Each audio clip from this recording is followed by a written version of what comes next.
जय हिंद, नमस्कार। मैं अंबर जैदी स्वागत करती हूँ आप सबका एक बार फिर से हमारे आज के कार्यक्रम में। दोस्तों, 21st सेंचुरी की जंग सिर्फ टैंक्स और फाइटर जेट से नहीं जीती जा रही है। आज का असली गेम चेंजर है ड्रोन्स।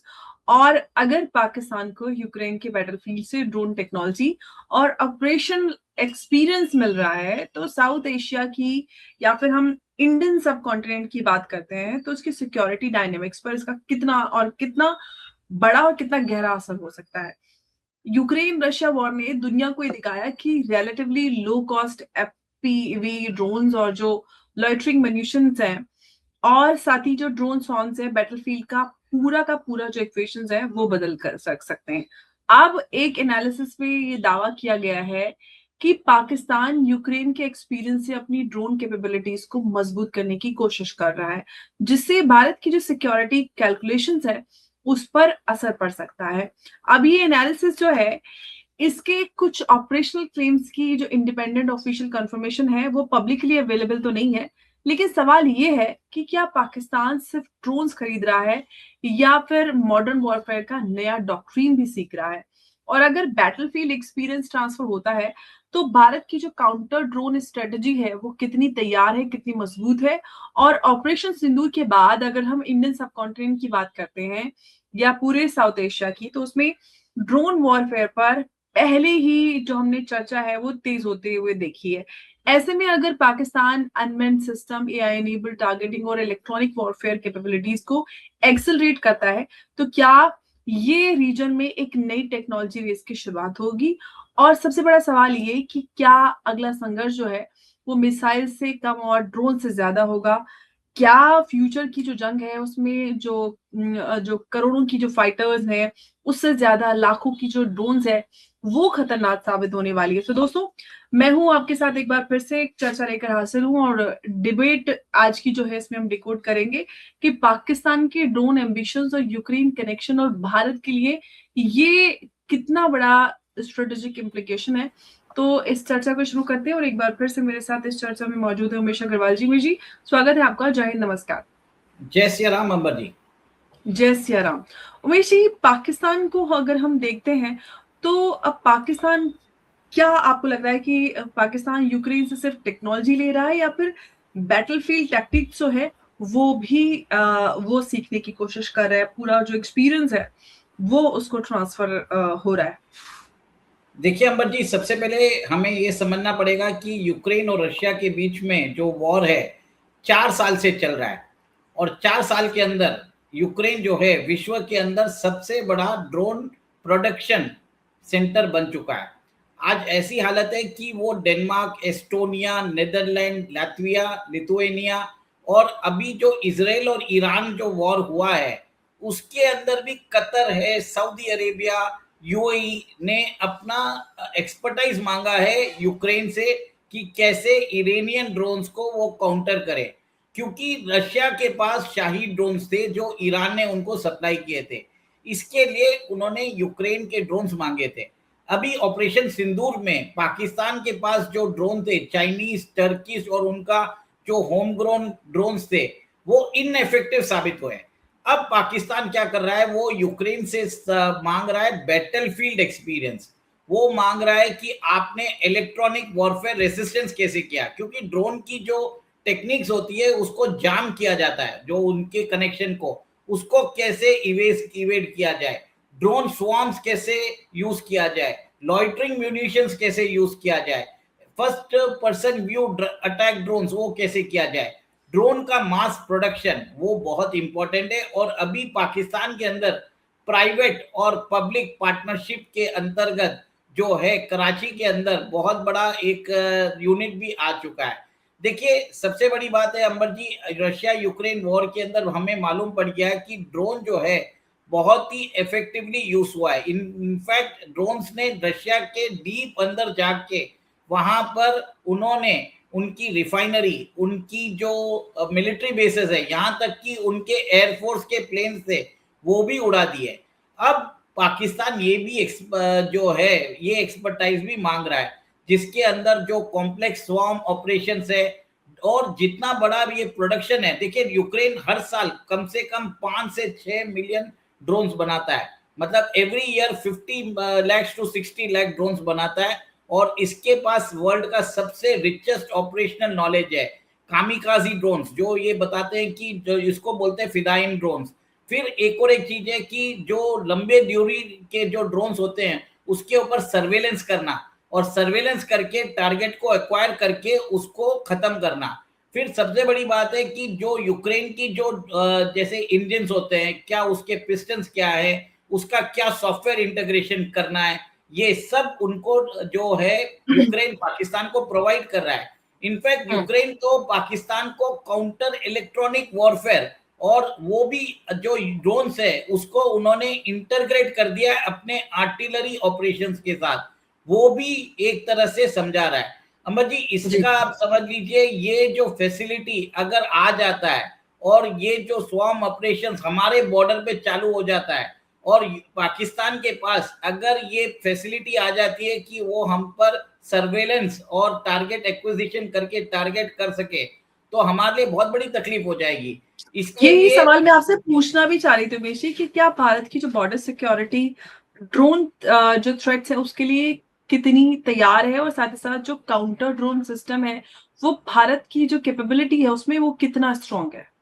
देखिए, जहां तक मुझे मालूम है, ये ऑपरेशन सिंदूर के अंदर थाउजेंड्स ऑफ ड्रोन्स जो है वो पाकिस्तान ने भेजे थे, टर्किश और चाइनीज ड्रोन्स, दोनों इनएफेक्टिव साबित हुए। भारत के जो मल्टी लेयर आकाश डिफेंस सिस्टम ने बहुत ड्रोन्स के जो उनकी जो कम्युनिकेशन सिस्टम्स है उसको ही खत्म कर दिया था, जैम कर दिया था, जिसके कारण वो उड़ नहीं पा रहे थे, ऑटोमेटिकली वो एक तरह से इनएफेक्टिव साबित हुए। अब सबसे बड़ी बात यह है कि भारत ने अपना जो एक्सपर्टाइज है, मेरा मानना है, बढ़ाया भी है, और पिछले दिनों $2 बिलियन का जो ड्रोन्स के लिए उन्होंने ऑलरेडी ऑर्डर्स प्लेस कर दिए हैं। आज भारत की जो आर्मी है उसके पास 50,000 drones, unmanned combat vehicles, remoteless pilot vehicle, ये सब उनके पास है। और देखिए, अभी तो बाज यूनिट भी हमने तैयार की है, और बाज यूनिट जो है उनको सिखाया जाएगा कि कैसे ड्रोन को ऑपरेट किया जाए। और ये भी बहुत इंपॉर्टेंट चीज है, मॉडर्न टेक्टिक, मॉडर्न वॉरफेयर के अंदर आप ये नहीं देखोगे कि सोल्जर्स जाएंगे, अभी जाएंगे ड्रोन्स, अभी जाएंगे ह्यूमनाइड्स, अभी जाएंगे, मतलब ऐसे इलेक्ट्रॉनिक ड्रोन कुत्ते जाएंगे, ड्रोन डॉग्स जाएंगे, ये सब पूरा काम करेंगे। इसमें जो है महारत, जो यूक्रेन के पास सबसे बड़ी इसके अंदर जो सबसे बड़ा एडवांटेज है कि उनके पास रिच ऑपरेशनल एक्सपीरियंस है, और उन्होंने डेमोन्स्ट्रेट भी किया है। देखिए, उन्होंने रशिया को बहुत बड़ा डैमेजेस भी दिया है। इसके लिए पाकिस्तान वो एक्सपर्टाइज चाहता है, और पाकिस्तान जो है भारत के अंदर जो हाई वैल्यू मिलिट्री एसेट्स है उनके ऊपर प्रेसिशन टारगेट करना चाहता है। और भारत का जो ड्रोन, जैसे आप समझ लीजिए, ब्रह्मोस मिसाइल हमारी कहीं स्टोर होती है, वो उसको डायरेक्ट अटैक करेगा ताकि हम ब्रह्मोस यूज ही नहीं कर पाए। एक तरह से हमारे ऊपर वो कंटिन्यूसली सर्वेलेंस रखेगा, और जब उसको लगेगा हमारा वीक पॉइंट है तब जाके वो करेगा। भारत ने एंटी ड्रोन सिस्टम्स के ऊपर काम करना चालू कर दिया है। डायरेक्ट एनर्जी वेपन्स, जो लेजर वेपन्स है, उसकी भी क्षमता बढ़ा रहे हैं। पर सबसे बड़ी बात आप ये देखिए कि ड्रोन जो है वो बहुत लंबे टाइम तक आकाश में रह सकते हैं, वो जाके हमारे जो ट्रूप के मूवमेंट्स कर सकते हैं, लॉजिस्टिक्स मैनेज कर सकते हैं, लॉजिस्टिक्स को आइडेंटिफाई कर सकते हैं, और हमारे टारगेट्स को भी आइडेंटिफाई करके, और जहां पर जो हमारे हाई वैल्यू मिलिट्री एसेट्स है उनको भी टारगेट कर सकता है। अंबर जी, ये बहुत बड़ा प्रॉब्लम है, और इसके लिए सरकार और आर्मी टोटली काम भी कर रही है। भारत सरकार भी अपना जो अपनी जो टेक्नोलॉजी है इसके अंदर अपग्रेड करती जा रही है। अमर जी, मेरा ये मानना है कि ये जो यूक्रेन और रशिया की वॉर जो हो रही है उसमें आप ये देख लीजिए कि भारत को एक तरह से रशिया से भी एक्सपीरियंस लेना पड़ेगा, और रशिया जो है भारत को, उसने, रशिया ने ही भारत को ये इंटेलिजेंस दिया है। अभी देखिए, रशिया और तालिबान के बीच में एक तरह से अग्रीमेंट हो चुका है, और रशिया और इंडिया के बीच में भी अग्रीमेंट हो चुका है। तो लाजमी है कि यूक्रेन और पाकिस्तान के बीच में भी एक तरह से डिफेंस टाई अप पॉसिबल है। देखिए, यूक्रेन रशिया वॉर के अंदर आपको याद होगा कि पाकिस्तान ने यूक्रेन को 155 mm शेल्स, आर्टिलरी और एम्यूनिशंस भेजे थे। ये ब्रिटिश प्लेन्स जो है वो पाकिस्तान से पिकअप करके उन्होंने यूक्रेन में सप्लाई किए थे। आईएमएफ ने उनको एक तरह से ऑपरेशन सिंदूर के टाइम पे 1.1 बिलियन डॉलर्स का ग्रांट भी दिया था, उनको एशियन डेवलपमेंट बैंक ने भी पैसे दिए थे। तो ये एक बताता है कि जो वेस्टर्न जो है उनका पूरा सपोर्ट उसको मिल रहा है। अब यूक्रेन की जो ड्रोन टेक्नोलॉजी है ये अब पाकिस्तान एक्सेस कर रहा है। एक तरह से भारत के अंदर जो कश्मीर का एरिया है वहां पर ऑलरेडी आपको मालूम है कि कैसे आसिफ मुनीर, ख्वाजा आसिफ, शहबाज शरीफ, बिलावल भुट्टो सब ने भारत को थ्रेटन कर दिया है। हालत ऐसी हो गई है कि पाकिस्तान जो है दाने दाने के लिए मोहताज हो चुका है। फ्लोर आटा का दाम वहां पर बहुत ज्यादा बढ़ चुका है। पाकिस्तान के अंदर जो 50% उनकी जो रह चुकी है वाटर जो स्टोरेज कैपेसिटी है 50% रह चुकी है। अब पाकिस्तान भारत को एक तरह से वॉर के लिए चुनौती दे रहा है और लश्कर ने भी आज बोल दिया है कि भारत के ऊपर कुछ दिनों के मतलब महीनों के अंदर कुछ मेजर अटैक कर सकते हैं या एक मेजर वॉर चालू हो सकता है।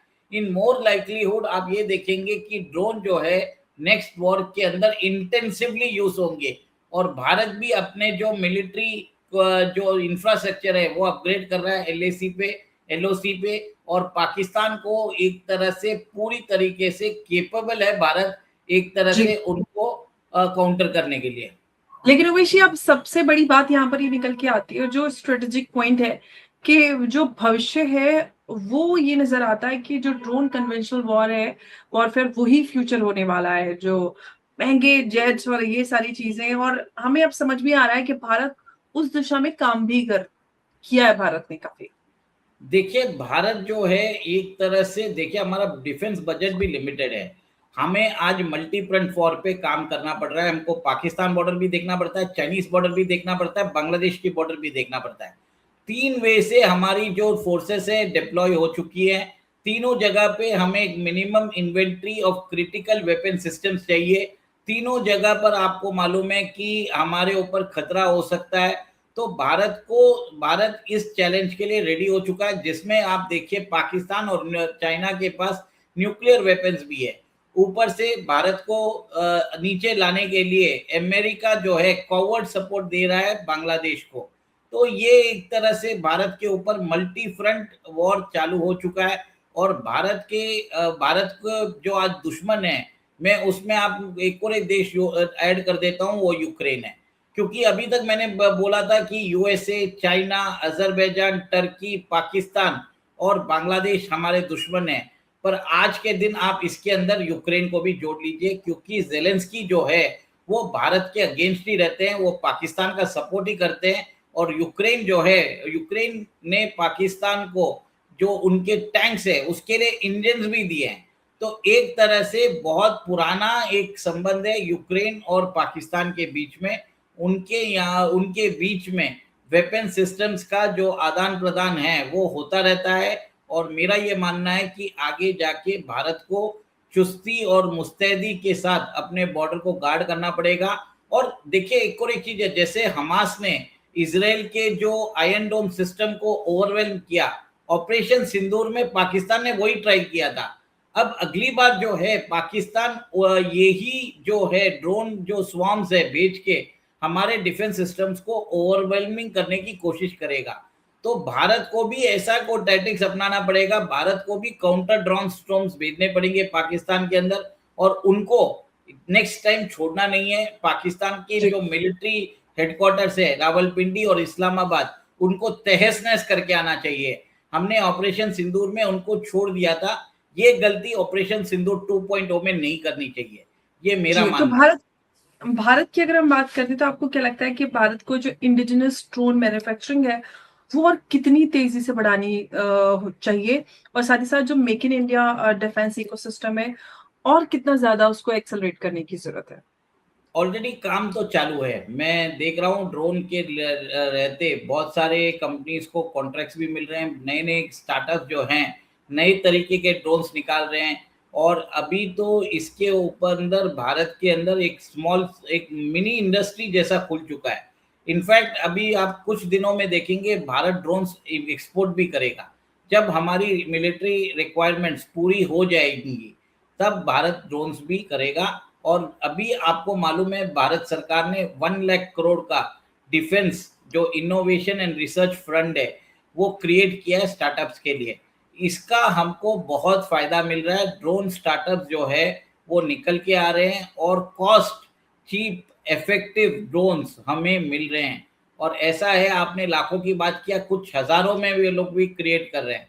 तो देखिए, भारत के अंदर जो सबसे बड़ी चीज है, यहाँ पर हम जो है cost effective weapon systems, reliable weapon systems बनाते हैं और उसकी पूरी टेस्टिंग हो रही है। पूरा इकोसिस्टम खड़ा हो चुका है अंबर जी। बिल्कुल। और लेटेस्ट एग्जांपल ईरान हमारे सामने है। ईरान ने किस तरह से सस्ते ड्रोन्स का इस्तेमाल करके किस तरह से अपना पूरा एक जो वॉरफेयर का पूरा मॉडल है वो दुनिया के सामने पेश किया है। लेकिन एक बात अगर हम समझने की कोशिश करें यहाँ से, जिस तरह से यूक्रेन और पाकिस्तान को लेकर ये डेवलपमेंट सामने आ रहा है कि एक तो ये कि यूक्रेन वॉर से दुनिया ने क्या मिलिट्री लेसन सीखे, और साथ ही अब क्या आगे जो बैटलफील्ड इनोवेशन है अब अलायंसेस के थ्रू एक्सपोर्ट्स हो रही हैं? देखिए, सबसे पहले तो यूक्रेन रशिया वॉर के अंदर समझ में आ गया लोगों को कि आपके पास ड्रोन सर्वेलेंस सिस्टम्स होने की ज़रूरत है। आपके पास कॉस्ट इफेक्टिव ड्रोन्स की बहुत एक इंडस्ट्रियल लेवल प्रोडक्शन कैपेसिटी की ज़रूरत है। अगर वॉर बहुत दिनों तक चल पड़ा तो आप विदेशियों से ड्रोन नहीं मंगा पाओगे। आपके पास देश के अंदर वो इंडस्ट्रियल जो ड्रोन मैन्युफैक्चरिंग कॉम्प्लेक्सेस है वो तैयार करने की जरूरत है। सेकेंड, आप ये देख लीजिए कि कॉम्प्लेक्स ड्रोन जो है उनके अंदर भी कौन से ड्रोन्स को कैसे इवेड कर सकते हैं जैमिंग को, उसके ऊपर भी काम करने की जरूरत है। प्रोलॉन्ग पीरियड के लिए, मतलब आप समझ लीजिए 72 छिन में 120 घंटे के लिए कंटिन्यूसली ड्रोन जो है वो आकाश में उड़कर हाई वैल्यू टारगेट्स को एक तरह से मॉनिटर कर पाएगा। जब अगर लगेगा कि कुछ शिफ्ट होता है, मतलब आप समझ लीजिए शिफ्ट होने के टाइम पे 5 या 10 मिनट का रिसेस मिलता है, उस समय जाके वो जो कामिकाजी ड्रोन्स है उधर जाके अटैक भी कर सकते हैं। तो यहाँ पर सतर्कता जो है 1 मिली सेकेंड से भी कम होनी चाहिए। अब लोगों को समझ में आ गया कि we are in constant heightened state of war. अभी ऐसा हो गया ड्रोन वॉरफेयर के अंदर, ड्रोन कभी भी आके आपको सरप्राइज कर सकता है। This is the type of alert system you have to make. और हमारा जो आकाश मिसाइल डिफेंस सिस्टम है वो पूरे थ्रेट्स को एनालाइज कर सकता है। इनफैक्ट हम तो अभी इंटरसेप्टर्स बना रहे हैं बैलिस्टिक मिसाइल्स के लिए। हमने ऑलरेडी इंटरसेप्टर्स बना के रखा है, वो भी ऐसे इंटरसेप्टर्स जो कॉस्ट इफेक्टिव है। अभी देखिए, इजराइल का जो इंटरसेप्टर्स थे वो मिलियंस ऑफ डॉलर्स के थे, जबकि ईरान के जो शाहीद ड्रोन्स थे वो $50,000 के थे। तो इसके कारण जो ईरान है इजराइल को ओवरवेल्म कर पाया, इजराइल के टेल अवीव और बाकी शहरों पर अटैक कर पाया। इसी के मद्देनजर अभी हमें समझना पड़ेगा कि we need low cost solutions, low cost maximum damage to the enemy. और आप ये भी देखिए कि अभी जैसे अलायंसेस बनते जा रहे हैं, फ्यूचर में आप ये देखेंगे कि ड्रोन टेक और ड्रोन डेवलपमेंट ये बहुत इंपॉर्टेंट होने वाला है। देखिए अमर जी, चाइना ने तो ऐसे ड्रोन्स बना लिए जो मच्छर के साइज के हैं, और मच्छर, और वो वहां पर मास में इसको प्रोड्यूस भी कर रहा है ताकि हमारे बॉर्डर एरियाज पे सर्वेलेंस किया जा सके। वो नानो जी ड्रोन्स बना रहा है, आप समझ लीजिए। अभी तो बिल्कुल इसके ऊपर कंटिन्यूसली काम करने की जरूरत है। ड्रोन टेक ऐसा है कि आज आपके पास है तो 6 महीने के बाद आपको इसके अंदर नए से नए आपको तैयार करने पड़ेंगे। तो बिल्कुल। ये सब चीज तो चलती रहेगी अंबर जी, और ड्रोन इंडस्ट्री जो है वो इवॉल्व भी कर रही है आगे जाके। अभी तो न्यू लेटेस्ट रिपोर्ट आई है, आर्मी जो है ह्यूमनॉइड रोबोट्स के ऊपर भी शायद टेस्टिंग कर रहा है। और हमें फ्यूचर में हमारे कॉम्बैट में सोल्जर्स भेजने की जरूरत नहीं पड़ेगी। हमें ड्रोन्स और हमारे जो ह्यूमनॉइड रोबोट्स है वो ही काउंटर इंसर्जेंसी ऑपरेशंस और बाकी जितने भी वॉरफेयर है उसमें वो काम हो सकता है। टाइम बहुत लग बिल्कुल सकता है बट डेफिनेटली। बिल्कुल। लेकिन ये है कि इनोवेशन और इसमें अपग्रेडेशन का काम लगातार जारी है, और भारत हर दिशा में, अगर हम डिफेंस फील्ड में देखते हैं, उसमें काफी तेजी से काम कर रहा है। तो दोस्तों, इतिहास से हमें एक बात तो ये बात पता चलती है कि हर मिलिट्री रेवोल्यूशन जो है बैटलफील्ड के रूल्स जो है वो बदल देता है। टैंक्स ने कैवलरी को रिप्लेस किया, मिसाइल ने आर्टिलरी का रोल बदला और आज जो ड्रोन्स वॉरफेयर की डेफिनेशन को हम बदलते हुए देख रहे हैं। पाकिस्तान की जो ड्रोन प्रोग्राम और जो यूक्रेन की बैटलफील्ड एक्सपीरियंस को लेकर रिपोर्ट्स एनालिसिस सामने आ रहे हैं, उसे जो है भारत को गंभीरता से इवैल्यूएट करना होगा, क्योंकि यहाँ पर अगर हम strategic planning, facts, intelligence assessment और वेरीफाइड इंफॉर्मेशन पर जितनी भी हम इसको देख सारी चीजें इस पर निर्भर होते हुए देखते हैं, सिर्फ स्पेकुलेशन पर हम बात नहीं करते। और भारत के लिए सबसे बड़ा चैलेंज सिर्फ नए ड्रोन्स बनाना नहीं, बल्कि उन्हें डिटेक्ट करना है, जैम करना है और न्यूट्रलाइज करना होगा। मॉडर्न सिक्योरिटी सिर्फ ऑफेंसिव कैपेबिलिटी से नहीं, बल्कि रेजिलियंट डिफेंस से भी तय होती है। तो दोस्तों, मैं हूं अंबर जैदी और जियोपॉलिटिक्स में हर नई टेक्नोलॉजी एक नया चैलेंज लेकर आती हूँ, और जो देश टेक्नोलॉजी की रेस में आगे रहता है वही अपनी स्ट्रेटेजिक सिक्योरिटी को भी मजबूत बनाता है। बहुत बहुत धन्यवाद आप सभी का इस चर्चा में जुड़ने के लिए, और उमेश जी आपका भी बहुत धन्यवाद हमारे साथ इस चर्चा में जुड़ने के लिए। नमस्कार, जय हिंद, जय भारत। जय सिया राम। जय सिया राम, उमेश, बहुत धन्यवाद।